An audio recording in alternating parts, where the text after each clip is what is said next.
Well, as you can see down here at Greystone Gardens, we have a huge selection of Hosta. They really are a very useful plant in the shade areas of your yard. So let's start with the selection I've picked today. I'm going to start with one of our tiny ones. This is Tiny Tears, and literally it's going to get no more than an inch, inch and a half, 2 inches high. Next door I've got blue mouse ears, 3-4 inches high, very stiff, rigid foliage. On the opposite end of a spectrum, we got this one. Now, it doesn't seem quite big there yet. They take several years to size up.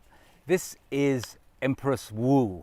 Empress Wu could be 3 to 4 feet high. It could push out 4 to 5 feet wide.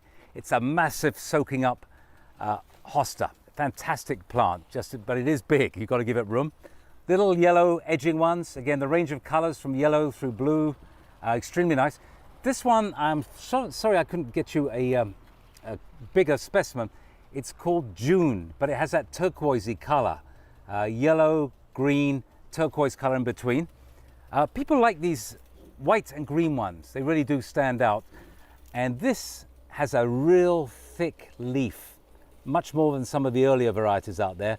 This is Minuteman, as in the Revolutionary War. We don't want to talk about that. Just leave that one alone.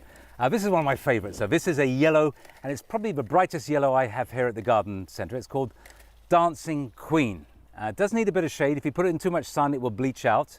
Now this one is interesting because it shows you, I'm going to turn the tag round. When it develops midsummer, it really is a wonderful golden yellow. And I don't know if you can see, at the moment it looks more green. But as it develops, it takes a few months to develop. It will develop that brilliant yellow leaf color. And my last one of these general ones, this is called Big Daddy. It's a big blue, and it's got this gorgeous upward cup, like it's trying to catch the rain. A puckered leaf, looks like a seersucker leaf on that one there, but a good strong blue. I like the ones that develop this powdery blue. They really look nice. They're kind of a cool shade garden effect. Really, really nice. All right, so let's clear these away. I've got some more unusual ones to show you. Now, what I have in front of me is a selection of hosta that have different foliage characteristics. So let's start at this end. This hosta is called Praying Hands. If you look at it, the leaves kind of cup in on themselves, and they do look like praying hands. A really nice, unusual hosta. Green leaves.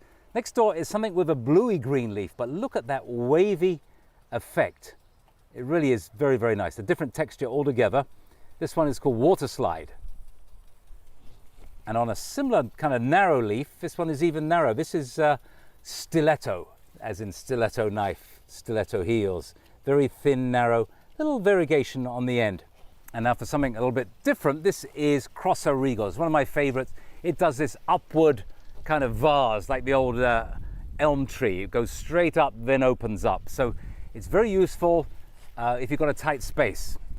Now this one, even though it looks a little plain at the moment, is rather special. It's called an August lily, and the reason being is that it flowers in August. All right, so what? A lot of hosta flowers aren't particularly attractive. This one is the opposite though. These produce amazing flowers. They're pure white, they're long trumpet, they're probably 3 to 4 inches long. Really, August lily is the appropriate word for it. It will grow in tough, dry conditions, flower beautifully, but what makes it a real killer is that it's amazingly fragrant. So that's the Grandiflora Plantagiana hosta, bit of a mouthful, or the big flowering August lily. Now next door, I put this here just to remind me, most hosta need a bit of shade, partial shade or full shade. They grow quite well in it.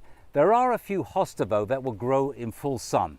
And this one, Wolverine, is one of those ones they list. If you go online and Google it, you'll find a whole list of those hosta that can take the sun. If you don't choose the right one, the sun will bleach them out and they look awful. So be careful if you're planting in the sun. Most of my planting though is done in a nice cool shady garden where I think they look best.